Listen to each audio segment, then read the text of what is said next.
Él tocó leprosos con las manos, caminó sin descanso hasta quedarse dormido en una barca en medio de una tormenta. Sudó sangre en Getsemaní.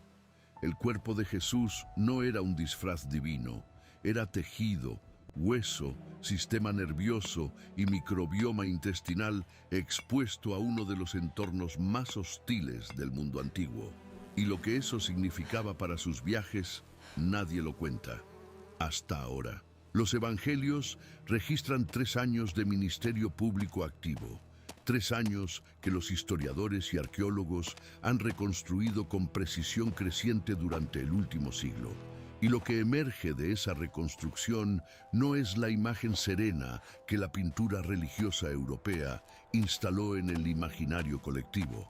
El hombre de túnica inmaculada, caminando sobre paisajes suaves, con expresión de ecuanimidad permanente, tocando frentes febriles sin que ningún patógeno le afecte. Lo que emerge es algo mucho más físico, mucho más brutal, mucho más humano. Jesús caminó más de 3.000 kilómetros durante esos 3 años.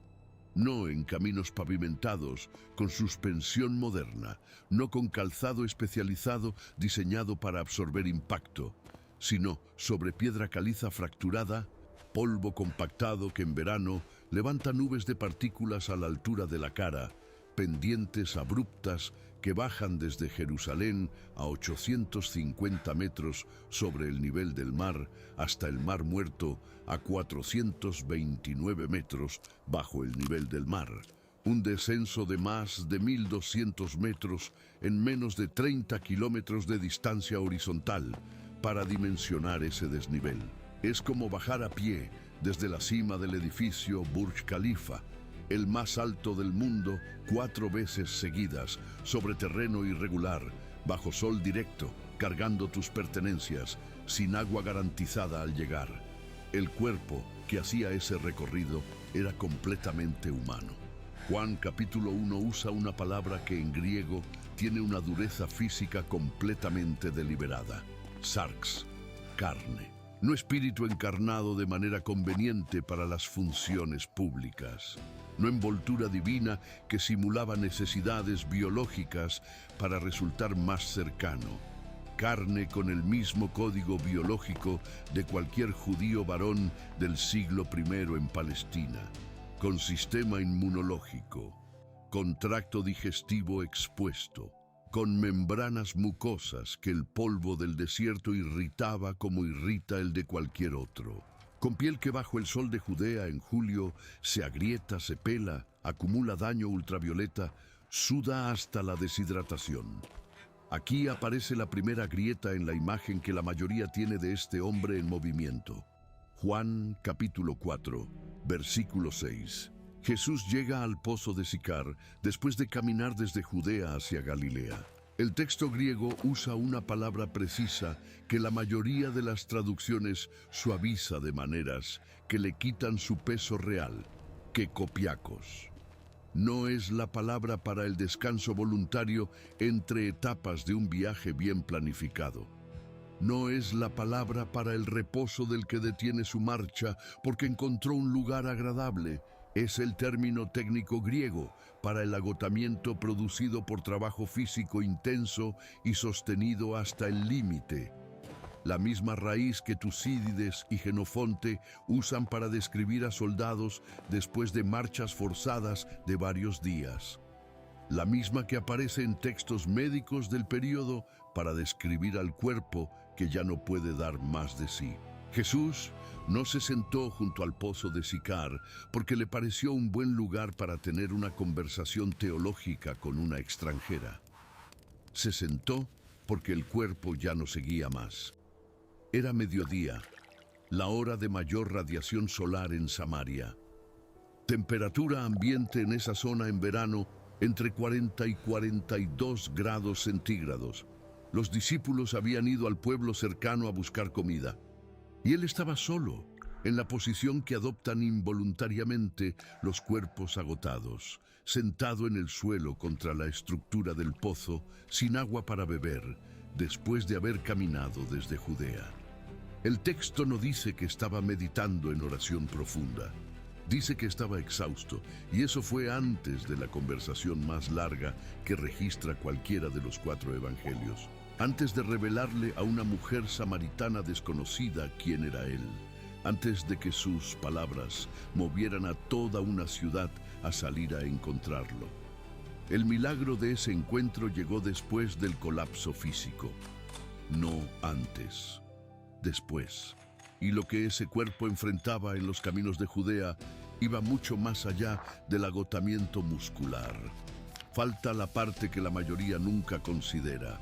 El siglo I en Palestina era un entorno microbiológico que los creyentes modernos casi nunca incluyen en su lectura de los evangelios, y cuya ausencia produce una imagen de Jesús que es, involuntariamente, menos real que la que los textos mismos muestran. Para entender lo que ese cuerpo enfrentó durante 3 años de ministerio itinerante, hay que entender el agua. El agua era el primer y más constante enemigo de cualquier viajero en esa región y ese período. Las investigaciones arqueológicas sobre los sistemas de abastecimiento hídrico en Palestina del Segundo Templo muestran un panorama que los estómagos modernos se niegan a procesar. Las fuentes disponibles para grupos itinerantes eran principalmente cisternas talladas en roca calcárea, pozos compartidos con ganado y canales de irrigación que cruzaban campos de cultivo. Las cisternas almacenaban agua de lluvia por periodos de hasta varios meses, sin tratamiento, sin filtración, sin control de la temperatura interna, que en verano podía mantener condiciones óptimas para la proliferación bacteriana. Los análisis microbiológicos de sedimentos en letrinas de Jerusalén del período romano que el arqueólogo Piers Mitchell publicó en el Journal of Archaeological Science son brutalmente claros.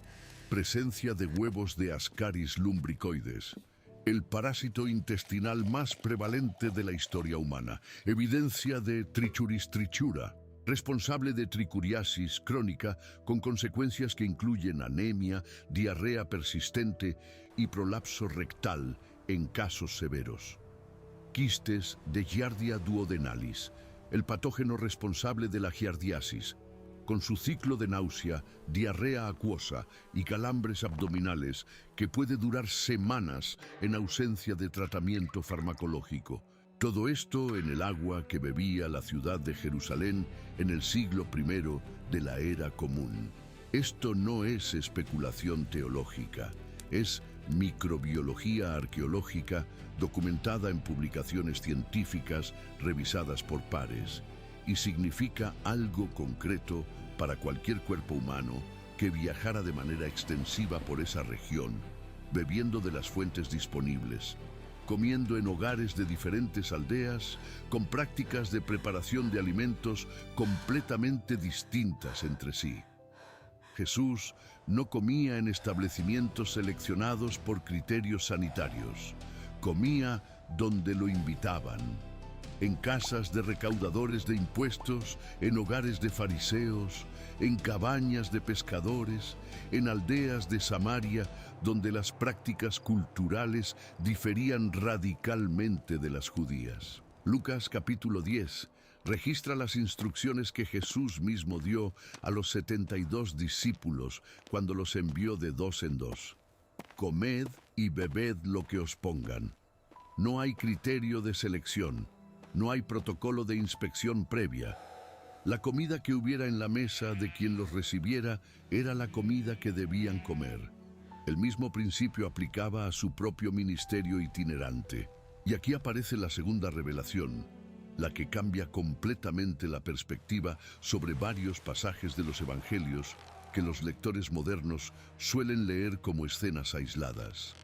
Marcos, capítulo 1, versículos 29 al 31.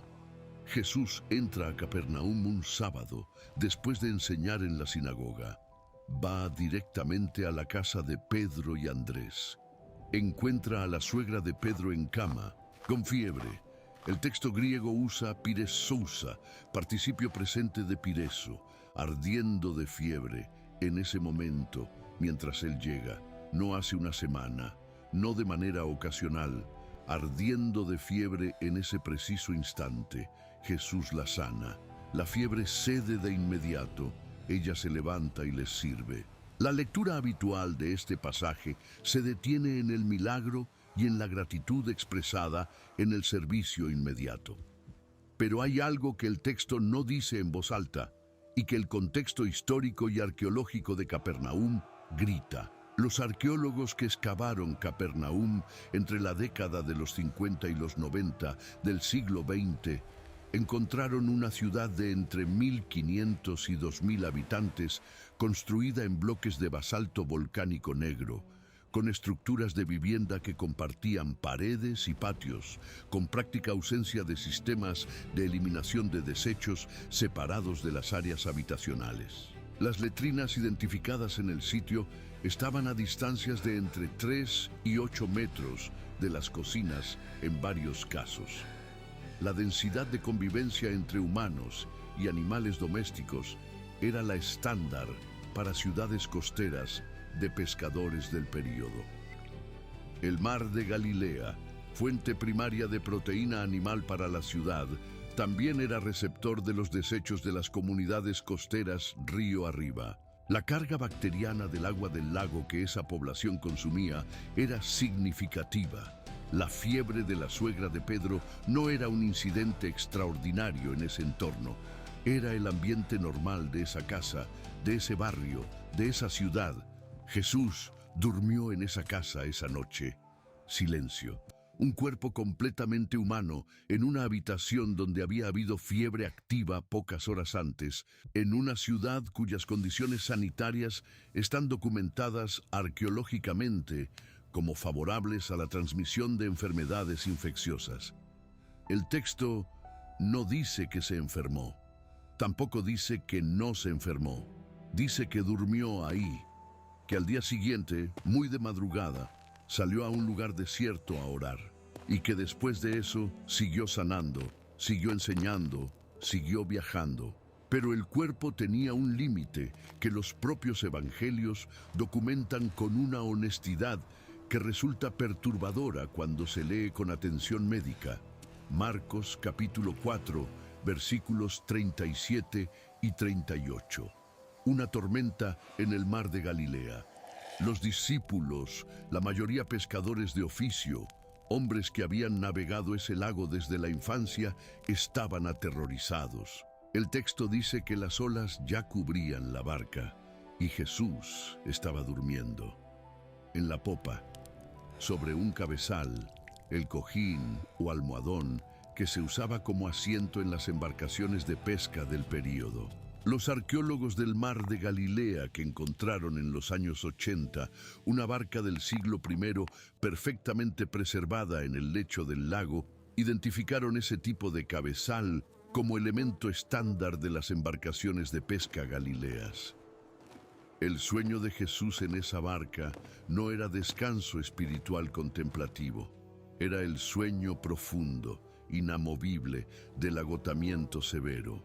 El tipo de sueño que no interrumpen el movimiento violento de la embarcación, ni el agua que entra por los costados, ni el grito de personas aterradas a centímetros de distancia. Solo lo interrumpe el contacto físico directo. Los discípulos lo sacuden y lo despiertan. Solo así. Lucas agrega un detalle en su versión, capítulo 8, versículo 22. Habían partido ese mismo día, el día en que enseñó en parábolas a las multitudes desde la barca, después de un día completo de enseñanza pública, después de interacciones con multitudes que Marcos capítulo 4 versículo 1 describe como tan numerosas que él tenía que enseñar desde una barca para evitar ser aplastado, después de kilómetros a pie previos. El sistema nervioso central de ese cuerpo había llegado a un punto donde simplemente desconectó. Eso no es imagen piadosa. Eso es fisiología del agotamiento, documentada en los textos más antiguos que existen sobre él. El cuadro más perturbador de toda la literatura médica sobre la humanidad de Jesús está en Lucas, capítulo 22, versículo 44.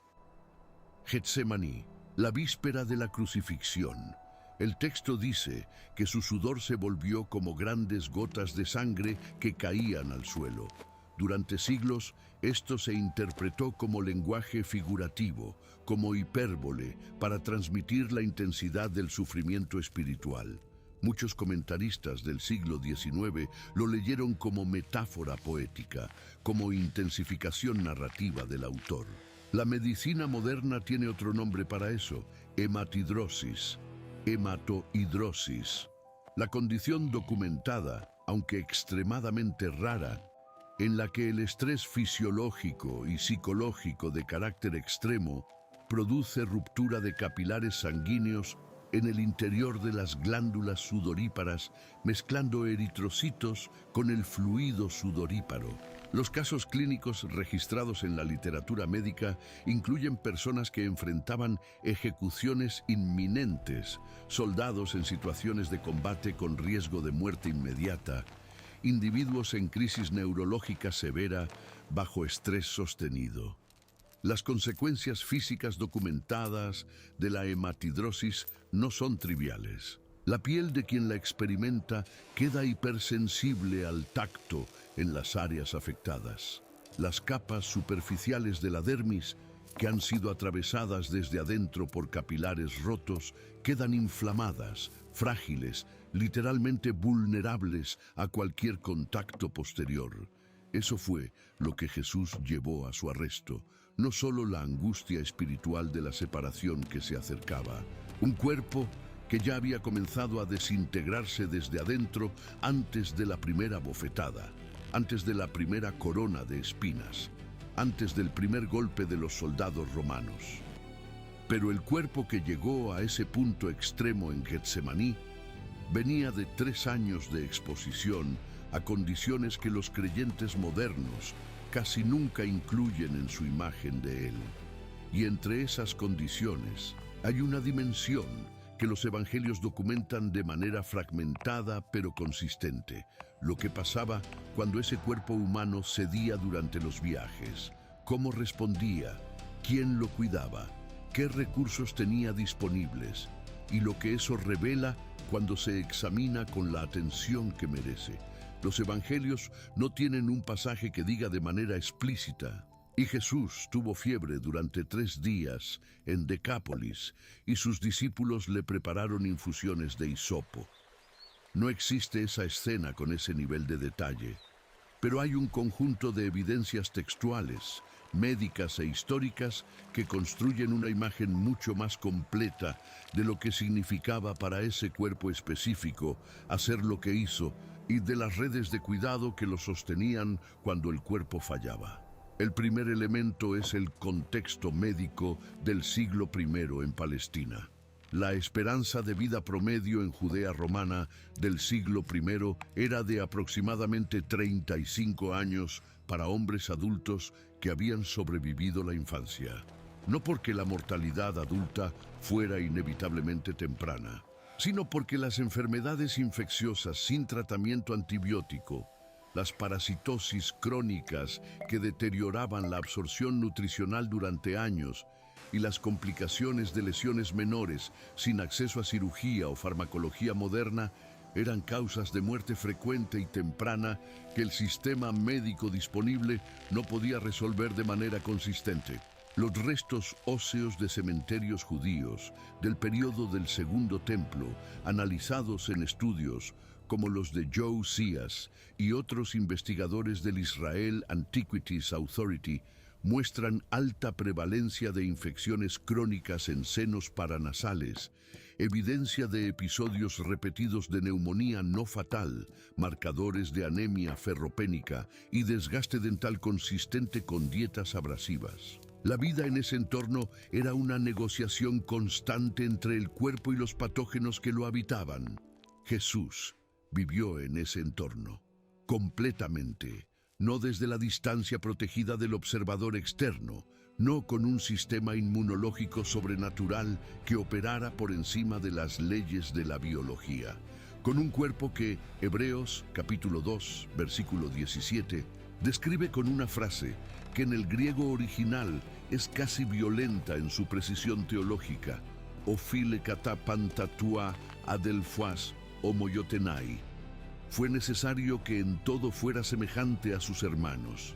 Catapanta, en todas las cosas, sin una lista de excepciones, sin asteriscos, sin aclaraciones sobre las funciones biológicas que quedaban excluidas del acuerdo encarnacional. El segundo elemento es lo que los textos revelan sobre su relación con el cuidado físico, tanto como receptor como modelo de práctica. Lucas, capítulo 10, cuenta la historia del buen samaritano. En la descripción del cuidado que el samaritano da al herido, el texto menciona dos elementos médicos específicos del siglo I con nombres propios: elaion y oinos, aceite y vino, no como elementos simbólicos de abundancia o celebración, como tratamiento de heridas estándar para el período. El aceite de oliva como agente antiinflamatorio y emoliente con propiedades antimicrobianas reconocidas en la farmacopea del mundo antiguo, usado por médicos griegos y romanos desde Hipócrates.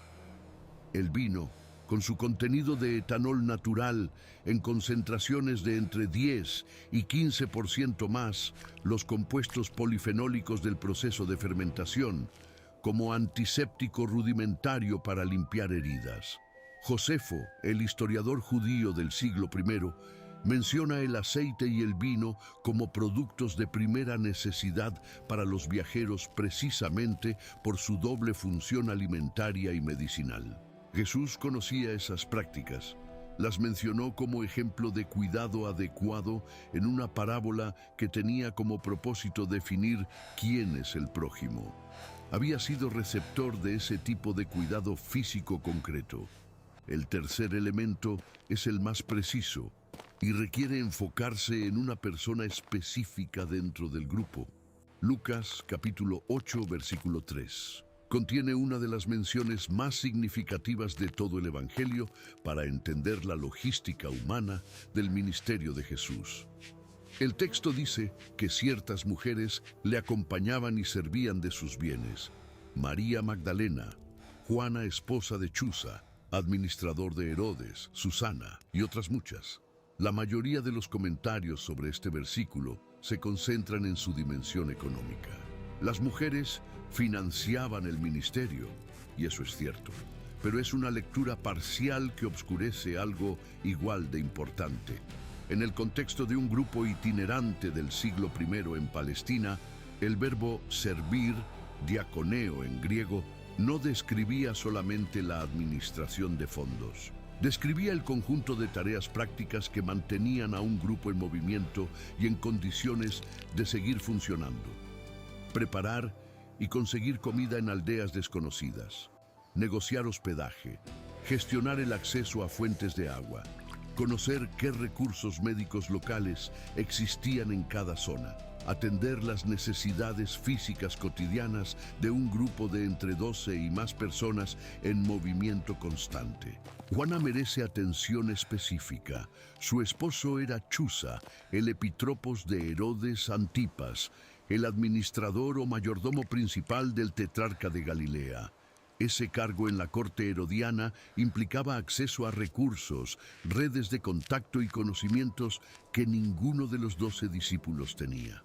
Juana había vivido en la corte, conocía la medicina disponible para las élites del período, que incluía a médicos grecorromanos formados en la tradición hipocrática, conocía las rutas seguras, conocía dónde había agua limpia y dónde no, conocía qué aldeas tenían médicos y cuáles no.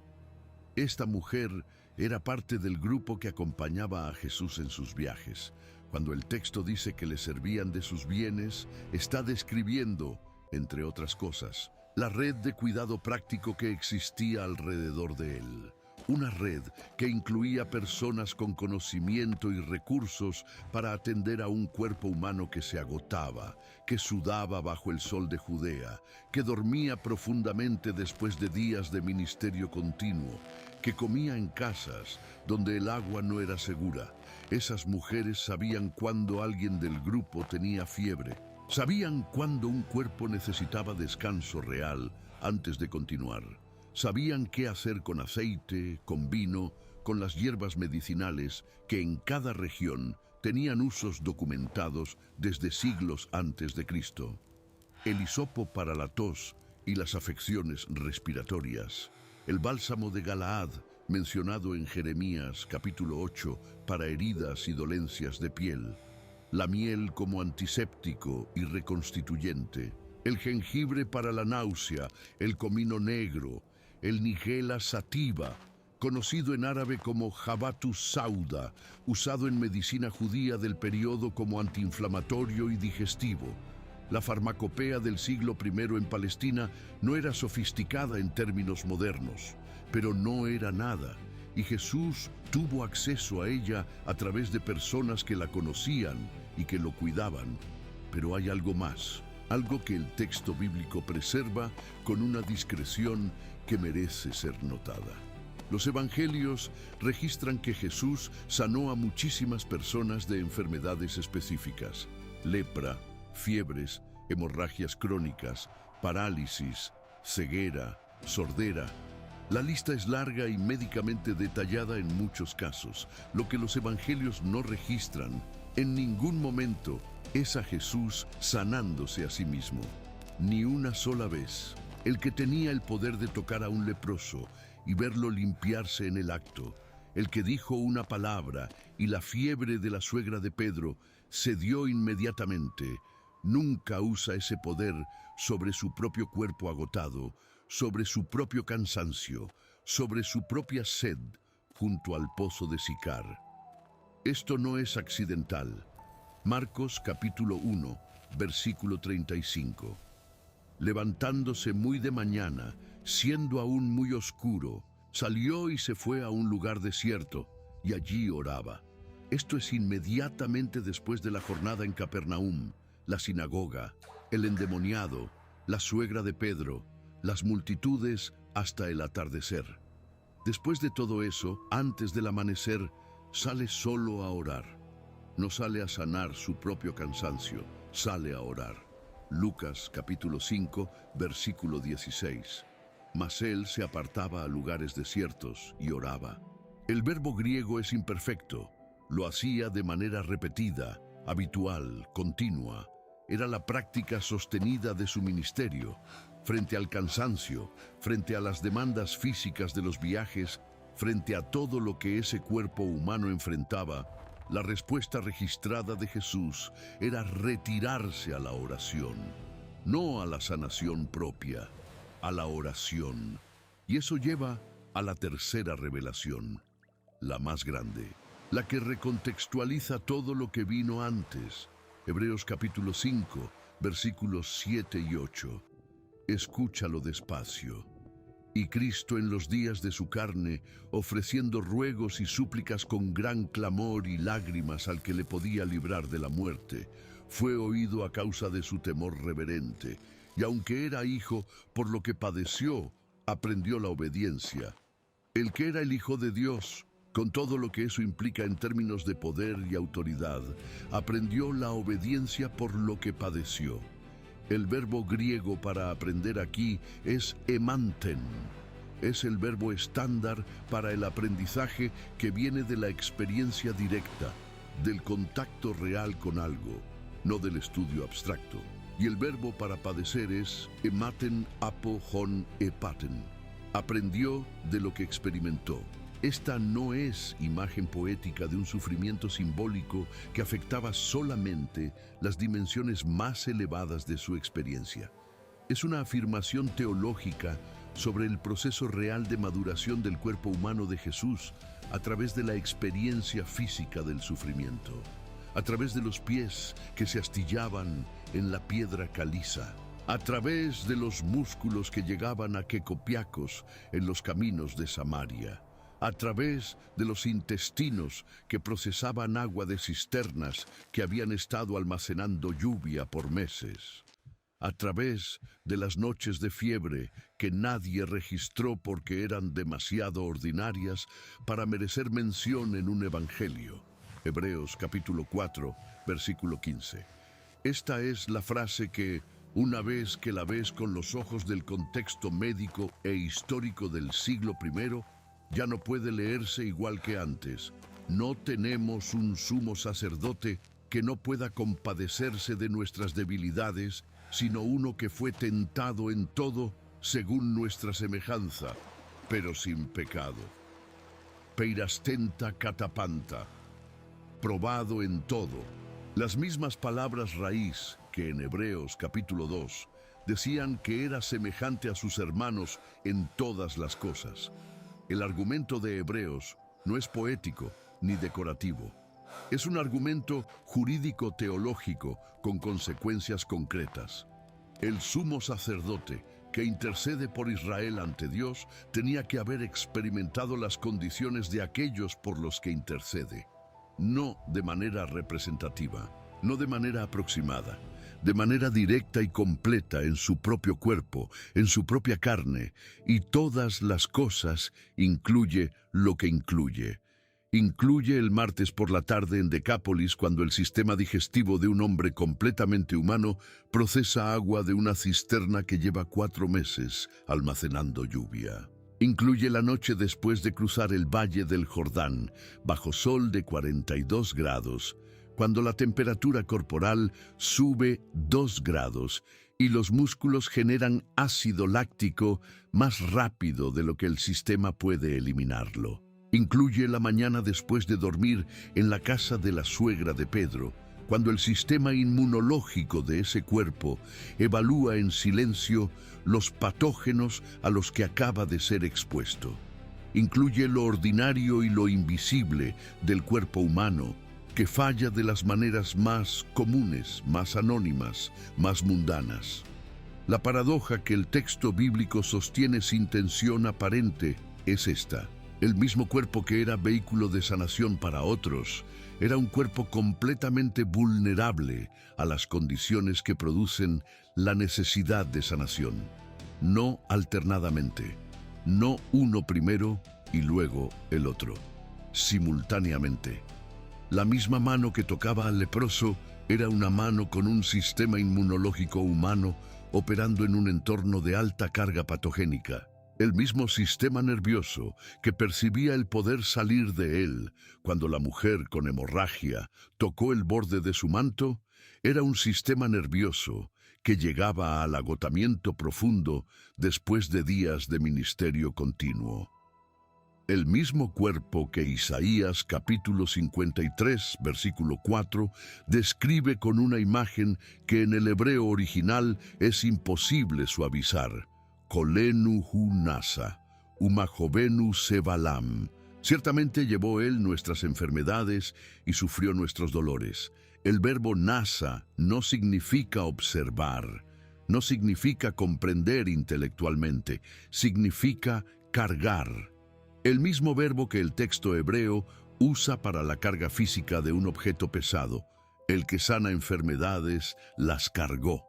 En su carne las procesó su propio sistema biológico, las experimentó en su propio tejido. Y eso no es información accidental en la teología bíblica. Eso es el centro del argumento de Hebreos sobre quién es Él como intercesor eterno. Hubo días en los que Jesús de Nazaret, Hijo de Dios hecho completamente hombre, recostó su cuerpo en una habitación de Galilea con fiebre y alguien del grupo que lo seguía, probablemente una de las mujeres que Lucas menciona con la discreción cuidadosa de alguien que quiere honrar su presencia sin explotarla dramáticamente, le puso aceite en la frente, lo cubrió, esperó a que el cuerpo hiciera lo que los cuerpos humanos hacen: combatir, sudar, termorregular, recuperar, sin milagro autodirigido, sin intervención sobrenatural sobre sus propias funciones biológicas. con el proceso ordinario que él mismo había codificado en el sistema inmunológico humano cuando lo diseñó.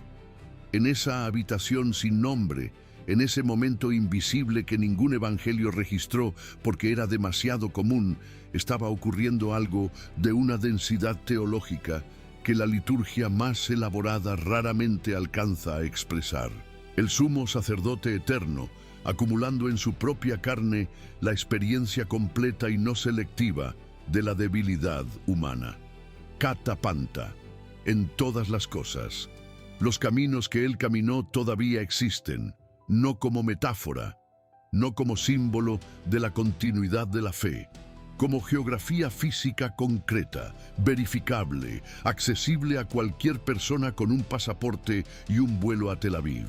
El camino que desciende de Jerusalén a Jericó, el que Jesús usó como escenario para la parábola del buen samaritano y que él mismo recorrió múltiples veces yendo y viniendo de Galilea, todavía puede caminarse a pie. La ruta cruza el desierto de Judea a través de formaciones de piedra caliza blanca amarillenta que el sol de mediodía convierte en superficies que irradian calor desde abajo mientras el aire seco y polvoroso lo aplica desde arriba.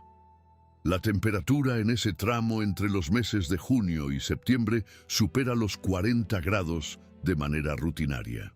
La piedra bajo los pies absorbe calor desde la madrugada y lo libera de manera sostenida hasta medianoche.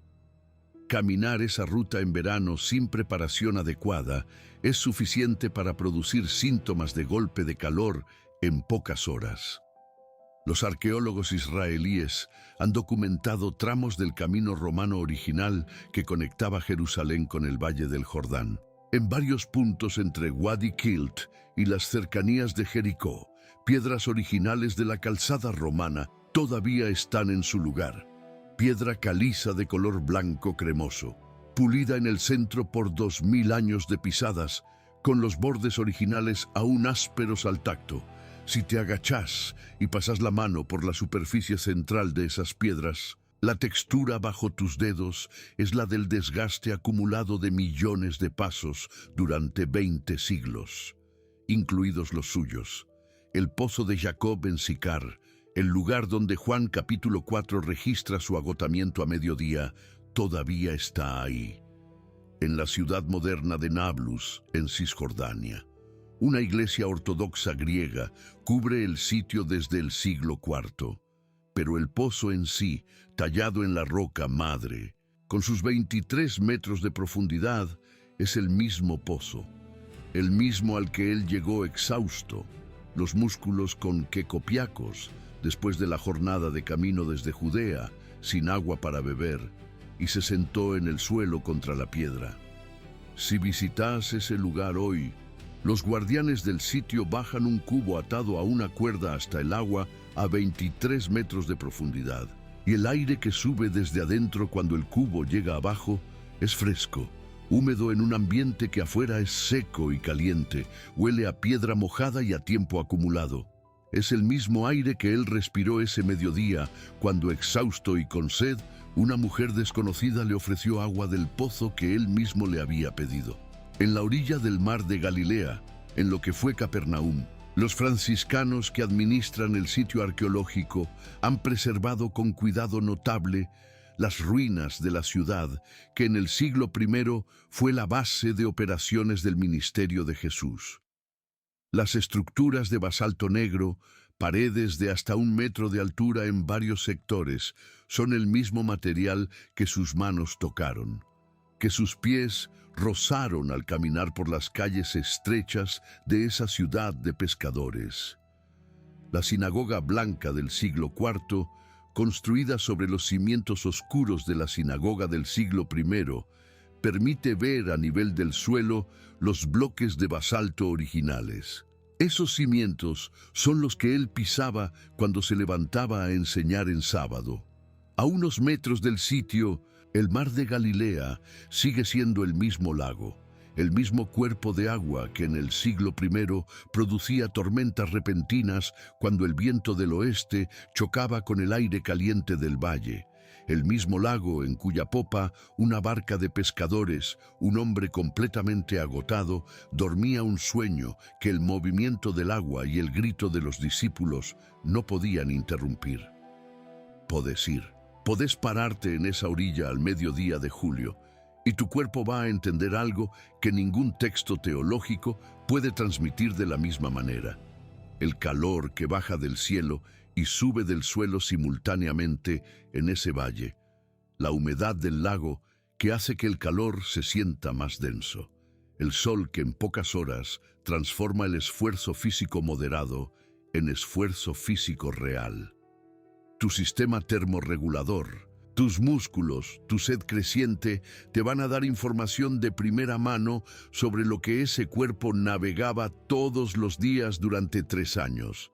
Él no estuvo ahí en abstracto, estuvo ahí en carne, en sarx, en tejido biológico, con el mismo sistema nervioso, el mismo sistema digestivo, el mismo sistema inmunológico que cualquier cuerpo humano del siglo I en Palestina llevaba a esos caminos.